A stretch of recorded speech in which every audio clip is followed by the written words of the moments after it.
Welcome back to the webinar series. We'll be doing a different topic every week. Again, if anybody has any suggestions or requests for a certain topic to be discussed, please email rabbiL@bina.com.au. We find ourselves in the saddest period of the Jewish year, the 3 weeks, in which between the 17th of Tammuz and the 9th of Av, in which we mourn the destruction of both temples and terrible calamities which happened to the Jewish people over history. Although it is a time of mourning and various laws apply to this time where we mourn the destruction, nevertheless, it is also an opportune time to enhance our belief, our emunah, our faith in the coming of Moshiach, and also to study various ideas about the Beis HaMikdash, about the temple, which in itself is considered as if, God considers it as if we build the temple through learning about it. So I thought that this week we will discuss how our belief in Moshiach, actually our belief in the imminent arrival of Moshiach, actually affects and impacts our daily life on a halachic level. Now, of course, anything that we're going to discuss today I don't mean necessarily practically to act on it. We're not getting into practical law right now. This is all more in theory. It's just interesting to see how certain ideas can actually, in theory, may have an impact on halacha even nowadays.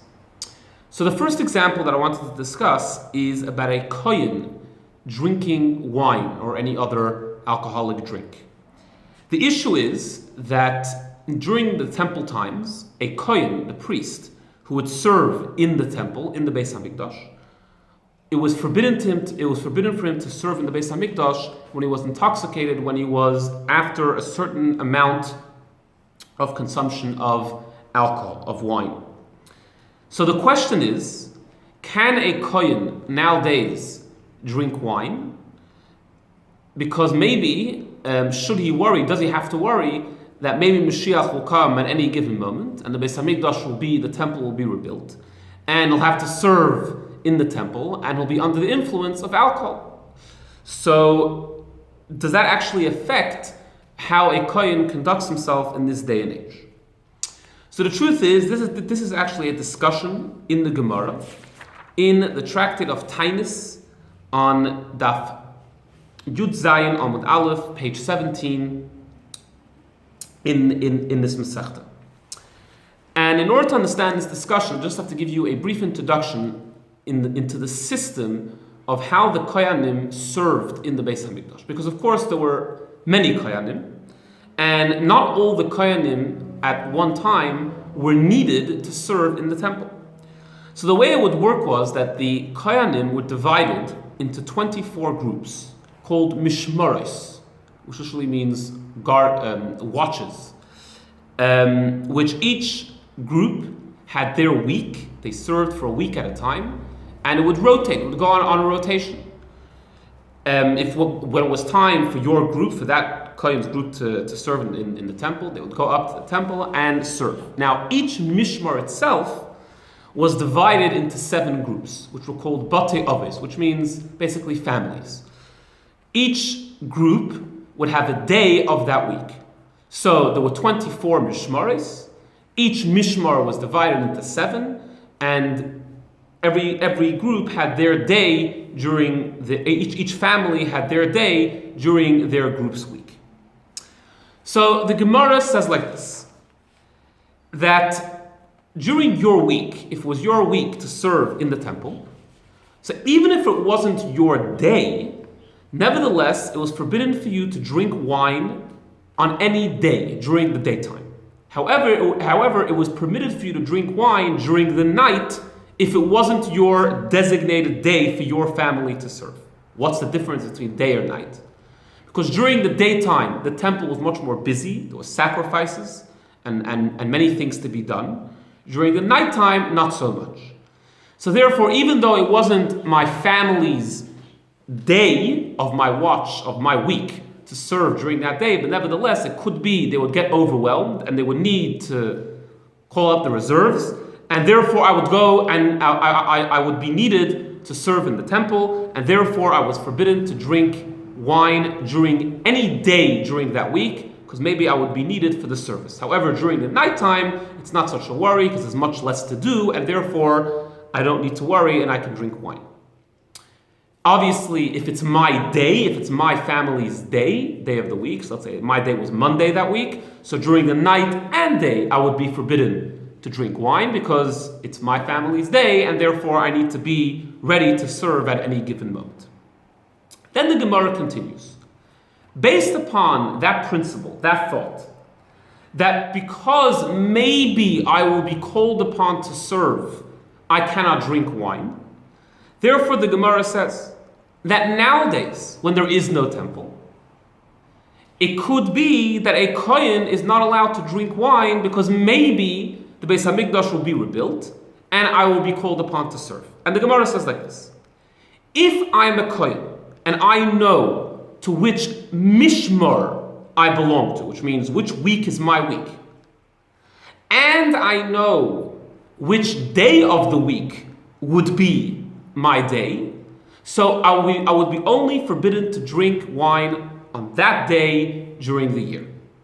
However, let's say I don't know which family I belong to, so I don't know which day of the week, but I know which week I am, then I would be also forbidden to drink alcohol that entire week. I would be forbidden to drink wine that entire week that I belong to. If I am a Kohen that I do not know which family I belong to, and I do not know which mishmar, which week I would be called upon to serve, nowadays, even though there is no temple, I am forbidden to drink wine at any time because maybe this is my week and maybe Moshiach will come and the temple will be rebuilt and I'll be called upon to serve on this day. That is the opinion of the rabbis. That is the first opinion in the Gemara. Then the Gemara continues and brings the opinion of Rebbe. Rebbe says like this, that if you go according to that logic, then any Kohen, even if I do know which family I belong to, even if I do know which mishmar I belong to, I should be forbidden to drink wine during the entire year, any day and any time. Why? For two reasons. First of all, if Moshiach comes today, maybe the system, he says, maybe the system of mishmaros would not be exactly the same way as it was when the second temple stood. Maybe the rotation will change. So maybe even though I think my week is next week, but it could be my week is this week.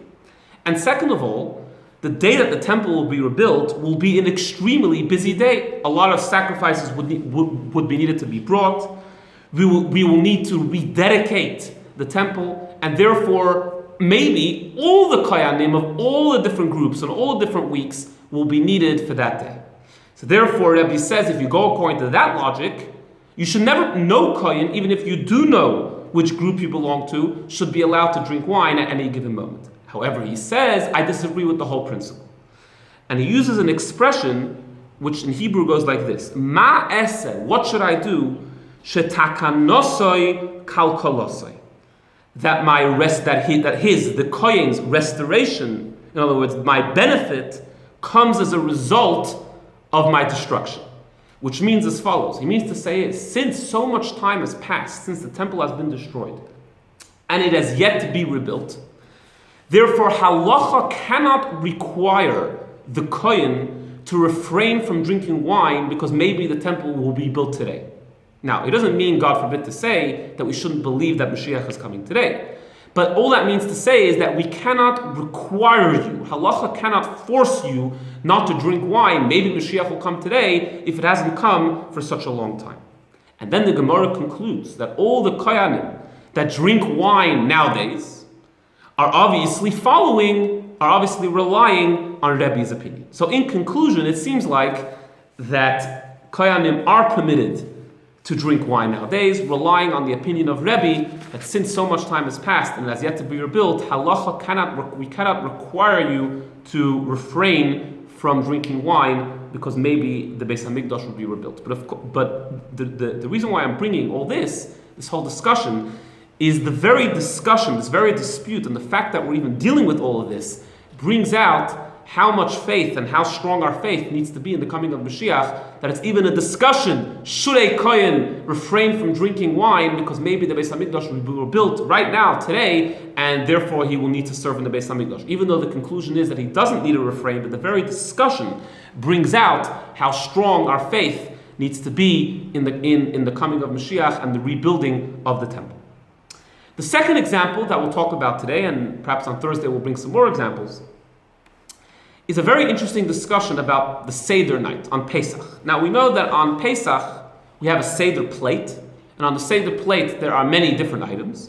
Two of those items are there to remember two sacrifices that were brought on the day before Pesach and eaten on the Seder night, which were the Korban Pesach, the Paschal offering, and the Korban Chagiga, the special festive offering that was also brought on Erev Pesach and eaten by the Seder. To commemorate that, nowadays that we do not have a temple, we have the Zroya, the shank bone, which is to remember the Korban Pesach, and we have the egg, which is to remember the Korban Chagiga. Now, in temple times, if the day before Pesach, if Erev Pesach, the 14th of Nisan, fell out on Shabbos, so the halacha would be as follows, the law was as follows, that the Korban Pesach would be brought anyway, it would push off Shabbos, you would be able to bring the Korban Pesach, but the Korban Chagiga was not brought, the festive offering was not brought on the day before Pesach. The Rosh, one of the commentaries on the Gemara, wants to suggest the following, even though the halacha is not like him, but it's very interesting what he wants to suggest. He says like this: nowadays, if Pesach falls out on Saturday night, on Motzei Shabbos, which means the day before Pesach is Shabbos, he says that we should not have an egg on our Seder plate to commemorate the Korban Chagiga. Why not? Because he says like this: maybe next year, Moshiach will have come already, and we'll have a temple. And maybe the calendar will be the same, that Erev Pesach, the day before Pesach, will be Shabbos. And I'll be thinking back to last year, and I'll say, do I bring a Korban Chagiga today or not? And I'll think back and say, well, last year, it was Saturday night, and I had on my Seder plate a remembrance for the Korban Chagiga, the egg. So it must be that I do bring a Korban Chagiga on Shabbos, the day before Pesach. Therefore, he says, if Pesach falls out on Saturday night, you actually should not have an egg on your Seder plate, so therefore you won't come to make a mistake, or Moshiach will come, that you do bring a Korban Chagiga on Shabbos, which is Erev Pesach, which comes the day before Pesach. The halacha is not like that. The halacha is that we do have an egg on our Seder plate, even if it's Saturday night, even if it's Motzei Shabbos. But again, it's just interesting to see that there's such an opinion that we really need to have in our mind, that we're hoping that next year Mashiach will have already arrived. And Hashem should help, God should help, that should really happen, and Mashiach should come very, very soon. Have a good day.